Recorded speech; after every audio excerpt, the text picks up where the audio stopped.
Welcome to just English classes. कैसे हैं आप सब फ्रेंड्स? आज का हमारा थॉमस हार्डी को लेकर है। इसमें काफ़ी चीज़ें हम जानेंगे थॉमस हार्डी के बारे में, इनकी जीवन हिस्ट्री के बारे में हम जानेंगे। तो आइए स्टार्ट करते हैं हमारा आज का वीडियो। इससे पहले आप चैनल सब्सक्राइब कर दीजिए ताकि आने वाली वीडियोस भी आपको मिलती रहें। फ्रेंड्स, इसके आगे में मैं थॉमस हार्डी के लिए एक वीडियो डालूंगी और वो होगा एग्ज़ाम पॉइंट्स, लाइक जो इम्पोर्टेंट इनके वर्क से जो क्वेश्चन पुट अप होते हैं उनके बारे में वो वीडियो होगा, तो उसको भी आप देखना मत भूलिएगा। चलिए स्टार्ट करते हैं दोस्तों। थॉमस हार्डी बात करें तो 2 June 1840 at Upper Bockhampton near Stinsford to the east of Dorchester in Dorset England. ठीक है, 2 जून 1840 में इनका बर्थ हुआ था। अपर बोकैम्पटन में, ये नियर स्टिन्सफोर्ड कोई जगह है उसके पास है ये, ईस्ट में डॉर्चेस्टर में इन डॉर्सेट इंग्लैंड। ठीक है, ये इनका पूरा जो है इंट्रोडक्शन है जहाँ पे इनका बर्थ हुआ। डेथ की बात करें तो 11 जनवरी 1928 को इनकी डेथ हो गई थी। He was mourned as the last of the great Victorian, और उनको लास्ट ग्रेट विक्टोरियन के रूप में जाना जाता है और मॉर्न किया जाता है इस बात के लिए कि वो लास्ट थे। उनके बाद विक्टोरियन को जो है नहीं किसी को माना जाता। तो he was buried in Westminster एबे। वेस्टमिंस्टर एबे में इनको बरीड बनाया गया था एज ही विस्ट, और जैसा कि वो चाहते थे। हिज हार्ट, उनका जो हार्ट था ना गाइस, उसको रिमूव करके उनकी बॉडी से उनकी जो वाइफ थी उनके साथ उसको बरीड किया गया था, उनकी वाइफ के साथ पेरिस चर्चयार्ड में स्टिन्सफोर्ड में। जो उनकी वाइफ की जो ग्रेव थी, उनकी फर्स्ट वाइफ एम्मा, तो उसी के साथ उनका जो है हार्ट वहाँ पे दफनाया गया था। Some facts about Hardy. अब हार्डी के बारे में कुछ फैक्ट्स जानते हैं यहाँ पर, उनकी लाइफ के बारे में। Hardy inherited music from his mason father and love for reading from his mother. Hardy ने जो म्यूज़िक की जो शिक्षा ली, म्यूज़िक के लिए जो इंटरेस्ट था वो उनके फादर की वजह से था, एंड पढ़ने के जो वो शौकीन थे वो क्वालिटी उनमें अपनी मदर से उन्होंने ली थी। इन 1860 में he became a student of modern languages at King's College में। मॉडर्न लैंग्वेजेस के वो स्टूडेंट बन गए 1860 में। एट द सेम टाइम, और उसी समय पर, he also studied the modern Gothic architecture under Sir Arthur Blomfield. Arthur Blomfield के अंडर में इन्होंने गॉथिक आर्किटेक्चर के बारे में एजुकेशन ली। He got the medal of the Institute of British Architects से इन्होंने मेडल भी इनको मिला, बिकॉज आर्किटेक्चर की इन्होंने एजुकेशन ली हुई थी, तो उसी के बिहाफ पर इनको जो है मेडल भी मिला इंस्टीट्यूट ऑफ ब्रिटिश आर्किटेक्ट्स की ओर से। From writing an essay on coloured brick और टेराकोटा आर्किटेक्चर के ऊपर जो उन्होंने एसेज वगैरह लिखे, उन पर उनकी वजह से इनको मेडल भी मिला। His unsigned articles how I built myself a house, ये इनका एक अनसाइंड आर्टिकल था और ये पब्लिश हुआ था गाइज 1865 में। George Meredith examine the manuscript of his first novel. इनका जो फर्स्ट नॉवल था माना जाता है the poor man and the lady को। तो गाइज जब ये इन्होंने लिखा तो इसके बाद इनकी जो मैनस्क्रिप्ट थी उसको जॉर्ज मेरेडिथ के द्वारा एग्जामिन किया गया कि वो कैसा है, पब्लिश करने लायक है या नहीं। तो ही गेव हिज क्रिटिसिज्म, तो उन्होंने इस पर क्रिटिक्स किया और उनको बोला कि अभी इसको पब्लिश ना किया जाए।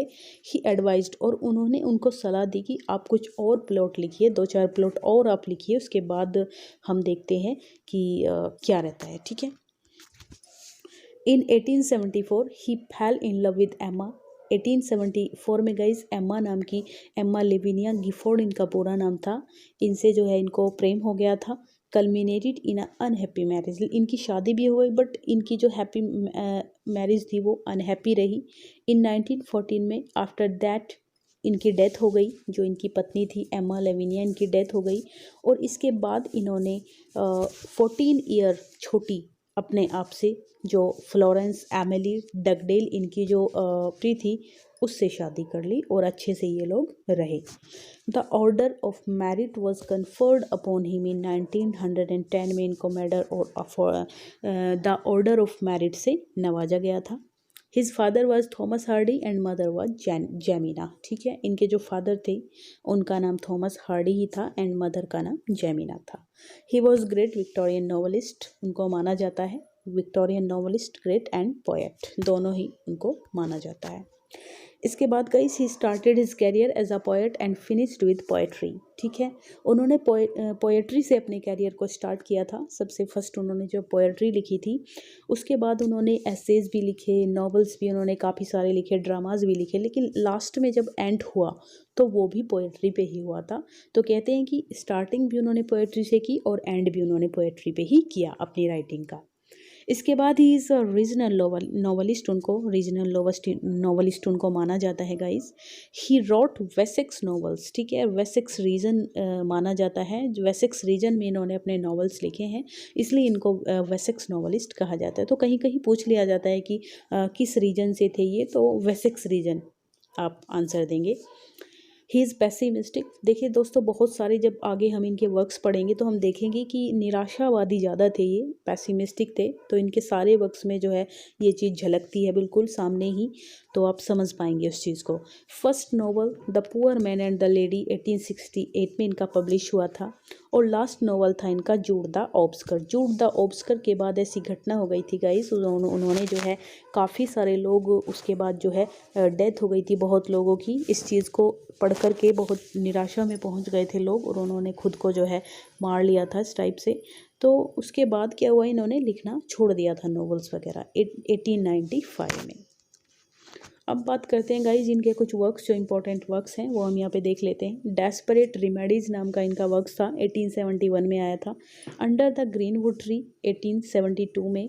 A pair of blue eyes 1873 में।